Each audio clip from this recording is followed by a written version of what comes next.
മകന്റെ വിവാഹത്തിൽ പങ്കെടുക്കാനും അസുഖബാധിതയായ അമ്മയെ കാണാനും സുപ്രീം കോടതി അനുവദിച്ച അബ്ദുൽ നാസർ മഅ്ദനി കേരളത്തിലെത്തി.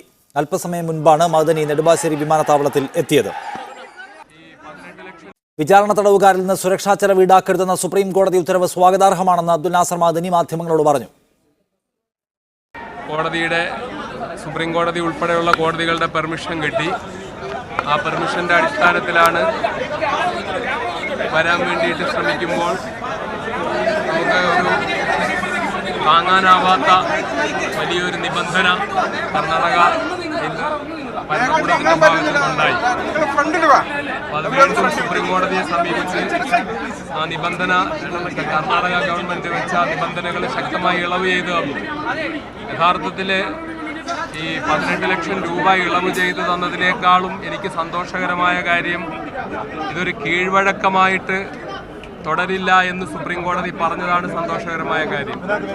കാരണം എൻ്റെ വിഷയത്തിൽ ആരെങ്കിലുമൊക്കെ സഹായിക്കാനുണ്ടാവും. ഈ 18 ലക്ഷം രൂപ പറഞ്ഞപ്പോൾ തന്നെ PDPയുടെ പോഷക സംഘടനയായ പ്രവാസി സംഘടനയായ PCFന്റെ പ്രവർത്തകരെ എന്നെ ബന്ധപ്പെട്ടിട്ട് ഗൾഫിലുള്ള പ്രവർത്തകർ അവരെന്ത് കഷ്ടപ്പെട്ടും പൈസ ഉണ്ടാക്കി തരാം, നാട്ടിലേക്ക് വരണമെന്ന് പറഞ്ഞു. അപ്പോൾ കാശ് ആരെങ്കിലും ഉണ്ടാക്കി തന്നിട്ട് ഏതെങ്കിലും നിലയിലൊക്കെ എനിക്ക് വരാൻ കഴിയും. പക്ഷേ രാജ്യത്തെ ആയിരക്കണക്കിന് 10,000-കണക്കിന് വിചാരണ തടവുകാരെ ബാധിക്കുന്ന ആരുടെയെങ്കിലും അമ്മ മരണപ്പെട്ടാലോ ആരുടെയെങ്കിലും മക്കളുടെ വിവാഹത്തിൽ പങ്കെടുക്കാൻ പോകുന്നതിൻ്റെ സാഹചര്യം ഉണ്ടായാലോ അവരെ എല്ലാവരെയും ബാധിക്കുന്ന ഒരു കാര്യമായിട്ട്, ഒരു വലിയ മോശമായ കീഴ്വഴക്കമായിട്ട് ഇത് മാറിപ്പോകുമോ എന്ന ആശങ്ക കൊണ്ടാണ് ഞാൻ കേരളത്തിലേക്ക് വരുന്നില്ല ഈ നിബന്ധന അംഗീകരിച്ചുകൊണ്ട് എന്ന് പറഞ്ഞത്. എന്തായാലും കേരളത്തിലെ മുഴുവൻ ജനങ്ങളും കേരളത്തിൻ്റെ ഗവൺമെൻറ്റും മുഖ്യമന്ത്രി ശ്രീ പിണറായി വിജയനും അതുപോലെ കേരളത്തിലെ പ്രതിപക്ഷ നേതാവ് ശ്രീ രമേശ് ചെന്നിത്തല ഉൾപ്പെടെ KC വേണുഗോപാൽ ഉൾപ്പെടെ ഉമ്മൻചാണ്ടി ഉൾപ്പെടെ ശ്രീ MM ഹസൻ ഉൾപ്പെടെ എല്ലാവരും കർണാടക ഗവൺമെൻറ്റുമായി ബന്ധപ്പെട്ടിരുന്നു. അവരൊക്കെ അവരുടേതായ കടമ നിർവഹിച്ചു. അത് അവർ മദനിയുടെ പക്ഷത്ത് നിന്നുകൊണ്ട് ചെയ്ത കാര്യമല്ല, നീതിയുടെയും മനുഷ്യത്വത്തിൻ്റെയും പക്ഷത്ത് നിന്നുകൊണ്ടുള്ള ഇടപെടലാണ് കേരളത്തിലെ ഗവൺമെൻറ്റും പ്രതിപക്ഷ നേതാക്കളും ഒക്കെ കോൺഗ്രസ് നേതാക്കളും ഒക്കെ ചെയ്തത്. അതുപോലെ കേരളത്തിലെ മുഴുവൻ മീഡിയകളും ഈ വിഷയത്തിൽ നീതിയുടെയും മനുഷ്യത്വത്തിൻ്റെയും പക്ഷത്താണ് നിന്നത്. അതിലെനിക്ക് വളരെയധികം സന്തോഷമുണ്ട്, നന്ദിയുണ്ട്. പിന്നെ വളരെ വളരെ പെട്ടെന്ന് തന്നെ ഈ കാര്യങ്ങളൊക്കെ കോടതിയിൽ നിന്ന് നേടിയെടുക്കുന്നതിൽ എൻ്റെ അഡ്വക്കേറ്റുമാർ വളരെ ആത്മാർത്ഥമായ പരിശ്രമം നടത്തി. ശ്രീ പ്രശാന്ത് ഭൂഷൺ വളരെ ആത്മാർത്ഥമായി തന്നെ ഈ കാര്യത്തിൽ ഇടപെട്ടു. അഡ്വക്കേറ്റ് ഉസ്മാൻ, അദ്ദേഹമാണ് ഈ നിൽക്കുന്നത്, അഡ്വക്കേറ്റ് K. ഉസ്മാൻ.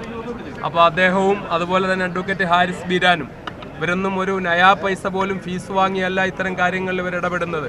മനുഷ്യത്വത്തിൻ്റെ പക്ഷത്ത് നിന്നുകൊണ്ട് വളരെ ശക്തമായിട്ടുള്ള ഇടപെടലാണ് നടത്തിയിട്ടുള്ളത്. അതുപോലെ എനിക്ക് ഹാജരാകുന്ന അഡ്വക്കേറ്റ് ടോമി സെബാസ്റ്റ്യൻ, അദ്ദേഹവും വളരെ ആത്മാർത്ഥമായിട്ടുള്ള ഇടപെടലാണ് നടത്തിയിട്ടുള്ളത്.